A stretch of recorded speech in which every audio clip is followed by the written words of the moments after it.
बिहार के पुलों को किसी की नजर लग गई है या फिर भ्रष्टाचार की दीमक ने सिस्टम की बुनियाद को खोखला कर दिया है?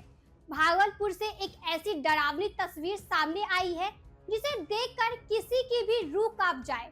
गंगा नदी के सीने पर खड़ा विक्रमशिला पुल अचानक ताश के पत्तों की तरह ढह गया।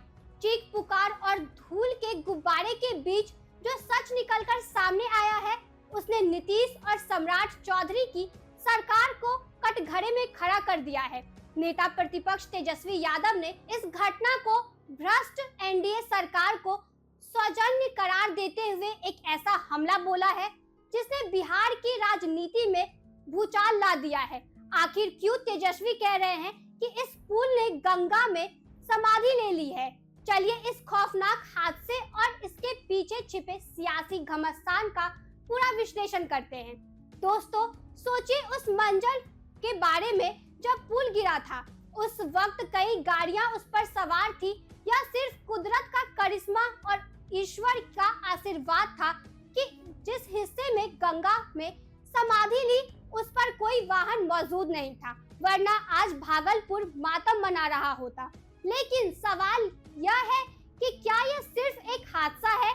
तेजस्वी यादव का दावा है कि उन्होंने 1 महीने पहले ही सरकार को आगाह किया था कि यह पुल कभी भी गिर सकता है। उन्होंने बाकायदा चेतावनी भी दी थी कि ढांचा कमजोर हो चुका है, लेकिन आरोप है कि सरकार ने अपनी भ्रष्ट व्यवस्था को बचाने के लिए उनकी बातों को अनसुना कर दिया। तेजस्वी ने सोशल मीडिया पर सरकार की वखियां उधेड़ते हुए साफ कहा कि भ्रष्टाचार का इससे बड़ा और क्या प्रमाण चाहिए। बिहार आज पुलों के गिरने के मामले में एक ऐसा रिकॉर्ड बना रहा है जो शर्मसार करने वाला है। तेजस्वी के आंकड़ों की माने तो पिछले 2 सालों में बिहार में छोटे बड़े मिलाकर 100 से ज्यादा पुलिया धराशायी हो चुके हैं। यह आंकड़ा डराने वाला है क्योंकि यह सिर्फ कंक्रीट के ढांचे नहीं गिर रहे हैं, बल्कि आम जनता के खून पसीने की कमाई और भरोसा भी गंगा की लहरों में बह रहा है। बिहार को विकसित बनाने के दावों के बीच यह गिरते हुए पुल सरकार की कार्यशैली पर एक बड़ा पंचचिन्ह है।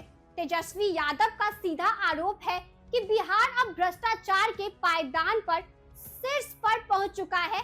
जब विपक्ष आगाह करता है तो सरकार पल्ला झाड़ लेती है और जब हादसा हो जाता है तो उसे जांच के फाइलों में दबा दिया जाता है।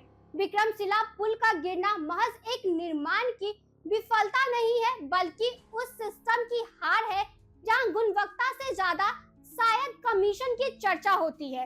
अब देखना है कि क्या इस बार भी कुछ छोटे इंजीनियर पर काज गिरकर मामला शांत हो जाएगा या फिर उस सफेद पोश चेहरे तक भी जांच की जा पहुंचेगी जिन्होंने इस पुल की नींव से भ्रष्टाचार का मसला पड़ा था। सम्राट चौधरी की सरकार तेजस्वी के इन तीखे सवालों का क्या जवाब देगी? क्या बिहार में जनता अब पुल पर चढ़ने से पहले अपनी जान की सलामती की दुआ मांगेगी? आप क्या सोचते हैं? क्या बिहार में पुलों का गिरना अब एक न्यू नॉर्मल बन गया है? क्या इसके लिए सीधे तौर पर सरकार की जवाबदेही तय नहीं होनी चाहिए? अपनी राय कमेंट सेक्शन में जरूर साझा करें।